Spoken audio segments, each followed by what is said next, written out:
વડનગરમાં આજે વહેલી સવારે ગુજરાત સરકારના વડનગર શ્રાવણોત્સવનો ભવ્ય પ્રારંભ થયો। શર્મિષ્ઠા તળાવના કિનારે નાયબ મુખ્યમંત્રી હર્ષ સંઘવીએ મહોત્સવનું ઉદ્ઘાટન કરી ડમરૂ યાત્રાને પ્રસ્થાન કરાવ્યું।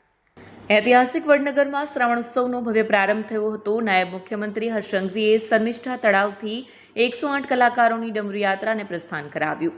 ડમરૂના નાદથી સમગ્ર વડનગર શિવમય બન્યું। યાત્રા વિવિધ ઐતિહાસિક સ્થળો થઈ હાટકેશ્વર મહાદેવ મંદિરે પહોંચી, જ્યાં નાયબ મુખ્યમંત્રીએ દર્શન પૂજા કરી। બાદમાં તેમણે વડનગર હેરિટેજ ઓટો રિક્ષા સેવાનો પ્રારંભ કરી પ્રવાસનને વેગ આપવાનો પ્રયાસ કર્યો।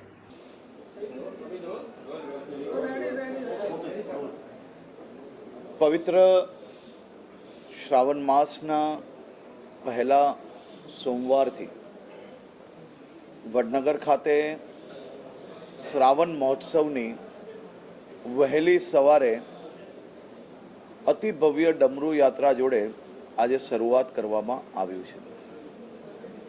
જય હાટકેશના નાદ સાથે વડનગરના નાગરિકો, મહિલા મંડળો અને શહેરીજનો સાથે મળીને દરરોજ સવારે પ્રભાત ફેરી મારફતે ભગવાન શિવજીના ચરણોમાં વંદન કરવા આખું શહેર જાણે કે ડમરૂ યાત્રામાં પરિવર્તિત થયું હોય।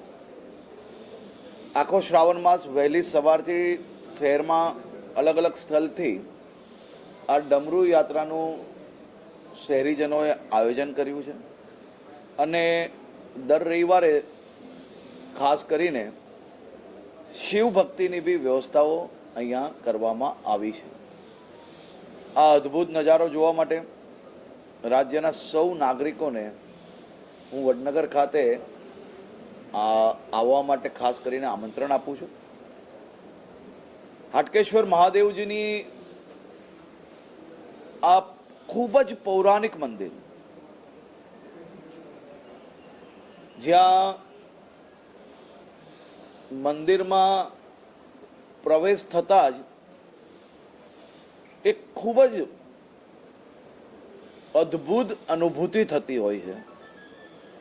એવા હાટકેશ્વર મહાદેવના દર્શન આપ સૌને પ્રાપ્ત થઈ શકે અને શિવ ભક્તિ આપ સૌ લોકો સારી રીતે કરી શકો શ્રાવણ માસના આ પવિત્ર અવસરે, તે માટે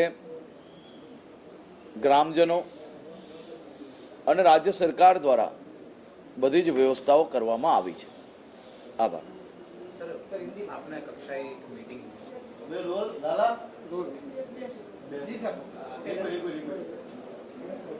વિડીયો જર્નાલિસ્ટ ભાવિન ભાવસાર સાથે સત્યા ટીવી ન્યૂઝ મહેસાણા।